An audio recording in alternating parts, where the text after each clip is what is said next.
Welcome to the NBA Coast to Coast podcast brought to you by thelines.com. Coming to you from the West Coast, Josh Lander, joined as always by Nate Weitzer on the East Coast. And we got play props here for you guys on a Wednesday night on a big slate of 10 games to choose from. We've also got a couple game videos up, so make sure to like and subscribe to that page. Also head to thelines.com. We're putting up the picks up there as well, and plenty of other written content for you guys, as well as March Madness, which is in full swing again back on Thursday with that Sweet 16. We also have the odds finder tool up there. Nate and I are using that every morning to make sure we're getting the best odds available to us on all these bets that we're trying to make in the NBA this season. Nate, let's go ahead and jump right into your first NBA play prop for tonight, Mr. Triple J. Jaren Jackson Jr., yes. Is Ja Morant going to play tonight? Perhaps, but Dylan Brooks is suspended. And as we know, the Grizz are without Steven Adams and Brandon Clark the rest of the way, probably regular season at least for Adams.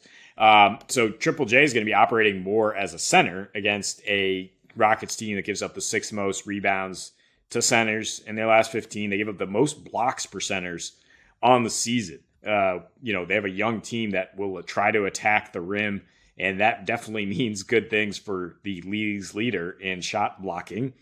You can get plus 125 for him to have 5 steals and blocks, which is what he's averaging at home in 2023 versus just 3.2 stocks on the road. So a slight uptick in rebounds and points, averaging 19.5 at home in the new year here. Without Dylan Brooks, his rebounds go up a little bit. Without Steven Adams, his points go up 4 per game to 19.5. His minutes go up 4 to 30 per game.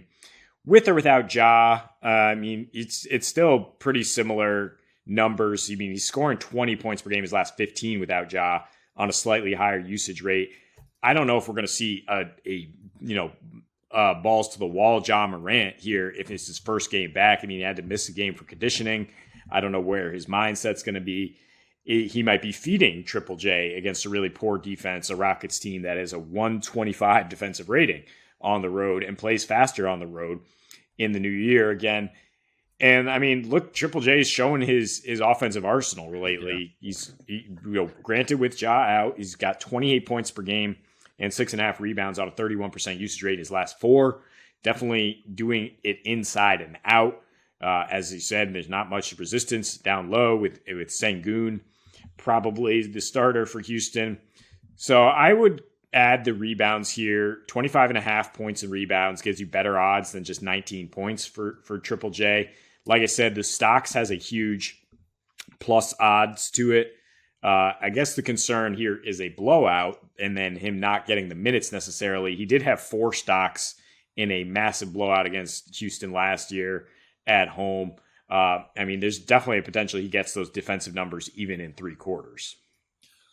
Yeah, it's not a bad bet by any means. Adding the steals in there is probably a good idea, but I think something that you might be able to lean into is he needs to score, and they know he needs to score, and he can't score if he's not on the floor, and he's not on the floor because he's fouling. And if he's fouling, it's because he's going for blocks. So my logic there is the only thing that makes me stay away from the blocks and the steals is, hey, dude, we know that's your thing, but right now you're our best scorer. I know that that's hard to believe. And Desmond Bane has been a little bit cold, so we kind of need you to score, which means you have to stay on the floor because there's incredible splits for him when he gets less than 25 minutes because he's got 4-ish, 5-ish fouls. His numbers just go way down, unsurprisingly, and the Grizzlies' numbers go way down with it. So just using that game theory, I'm going to stick with the points and the rebounds for dude. Even if Morant plays, he's got to be option 1B at this point. I think they know they have to rely on him rather than just the style of play that Ja has of drive and kick every time. So let's stay in this game real quick and go under Mr. Jalen Green. We got to fade the youngster here. 27.5 points and boards. If you go under that, it's minus 118 at FanDuel. They are on the road for this game, are the Rockets in Memphis, where we know what that Memphis defense is like, especially at home. 16 points per game in his last 7 road games for Jalen Green, 2 boards in that time frame and about 3.5 assists. That's all with a 30% usage. So he's shooting the ball a third of the time that his team is putting it up. Only 29.6 minutes in that time as well. Basically 30 minutes a game with that 30% usage, but really bad splits there. 31% from the field, 21% from deep, and just a 90 individual offensive rating in that time. That's good for minus 78 while he's on the floor for that squad in those last 7 roadies. Like I said, on the road in this season in general, 18.5 points a game and just 3 rebounds. Not nearly enough of what you need for that 28 for him tonight.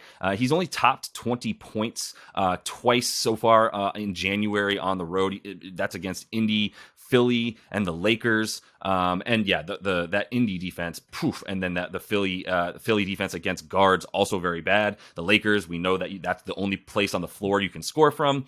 So I think there's some pretty good reasons to fade Jalen tonight. These numbers being a little bit bloated by things he's done against teams way worse on defense than you're going to get from that Grizz team tonight. Yeah, I mean, that's only 20 points in all of 2023 on the road, not just January, but it was the Lakers in January back when they sucked on defense is why I put that note in there. But yeah, I mean, this is only his second road game at Memphis.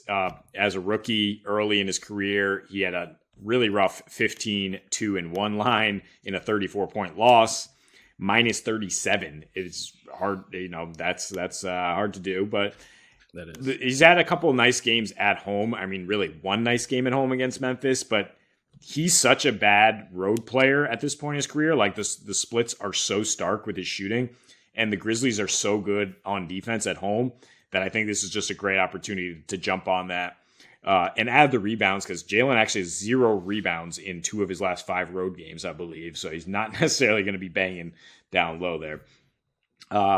So the Pacers are, not necessarily gunning for that play-in spot. They might sit Tyrese Halliburton again tonight. I think you'd rather Halliburton's playing if you're going to follow me on Pascal Siakam here, but you would like Scotty Barnes to be sitting, which he might actually sit. I mean, I don't think he's missed a single game this season, but last season he missed 6, and Siakam spiked with 27 points and 8.5 assists, played 42 minutes with Scotty out. I'm going to see a lot more ball handling. And he's another guy with just crazy home road splits. And it's gotten more and more stark lately, late in the season. You look at just since February 1st, he's averaging 26 at home versus 19 on the road, 125 offensive rating at home, 104 on the road. And Indy should not be a difficult team for him to score against. They give up the 5th most points to power forwards in the last month here. He's averaging 24.5 and 7 dimes in his last 2 against Indy, shooting 60% from the floor. That one of those was just a massive blowout at home, and he still played 31 minutes, still got 23 points, which is where his props at here. I think you can tack on 6 assists to make it 29.5 points assists for better odds, especially if Scotty Barnes is out, because I just think he'll be distributing and handling the ball a little more. Yeah, I hope so. I hope he's doing that. We need these Raptors to keep winning, and we need him to play, as well as I would say he has, especially against, teams in this division and teams around them. Not the division, but teams close to them, in the play-in right now for the Eastern Conference. Like the Raptors have been playing better against those teams, if you look at it. And like you said, the power forward numbers against the Pacers have been pretty high lately, as they are tanking, dude. They're not going for that play-in tournament. Like, they're giving up. They've been sitting Halliburton all over the place. They want to know what they have with guys like Nembhard and even Nesmith at times. So we'll see who gets the bulk of the minutes here. But I don't see the Pacers trying to win anymore. They already hit their over-win total that was projected for preseason in February. And I think they were like, that's good enough. We got an all-star and we got our win total. We look better. We finally won more than 30 games again, unlike last year where it was like the worst season in team history. So they're pretty much good on this season, and I think Pascal has still got something to prove to get his team into the playoffs. So I'm with you on that one, and I'm going to finish up with a guy I kind of talked about a little bit on Monday in that Bulls Philly game. We didn't pull the trigger on him because you were right that you thought Zach Lavine might have a little bit of regression after some pretty high numbers. Now we go back to the well of him bumping back up after a bad game, and I think that's a little bit more appropriate for him at home as well. If you want for him 28.5 points and assists, that's minus 120 on DraftKings. Go over that, and then the threes for him as well at 2.5. You get plus odds for him to make 3 on DraftKings as well, plus 110. Looking at what he's done at home, like I said, a little bit better since the All-Star break, 30 points a game at home, 4 boards, about 5 assists, and that's all in that 31.5% usage. He's making more than 3 threes in that time as well, with a blistering 47% from deep. And then against the 76ers, who, as we know, not very good against guards, specifically shooting guards as well. Last 6 versus Sixers, going back to last year, 28 points a game, 5 boards and 4 assists. That's on a 32% usage, right around where he's been at home this season and since the break. His last 6 versus the Sixers, 4 threes a game at 43%. And, you know, that's a little bit skewed. He had a game where he went 11 for 13 at Philly and got obviously that percentage way up, but still, you know, he's putting them up, right? Like 9.5 3-point attempts a game versus Philly over the last 5, as he's able to pull from there, you know, pretty relentlessly. And Philly's allowing the 7th most points per game, the 8th most 3-pointers made to shooting guards over their last 15. They're just worried about scoring on offense on the road right now, especially putting up that 130 offensive rating and like 128 points over 8 games. Like that's how they're winning right now. And I don't think they're as concerned with a guy like Lavine going and getting his. Yeah, I mean, I'm surprised at the plus odds here for 3 threes. It seems very low. I would even look at alternate for him to hit 4 threes.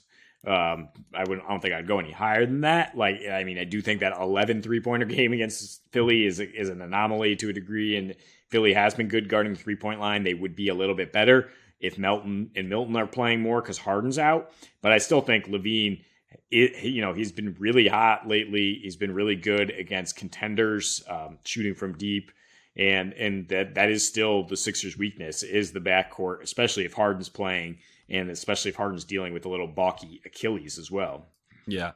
Yeah, I mean, what Harden or not, like he and Maxey, they're still on that offensive guard mindset, and so I think there's going to be opportunity for Lavine tonight. I mean, DDR too, like DeMar, it could be either of them, but I think Lavine's a better case to get points and the assists, like you talk about in this one. So that is all the time we have for you in this one, though. Make sure to like and subscribe to that page. Continue to follow along. Check out the other couple of game videos we have on this big slate for you guys tonight. And until we see you next, happy betting.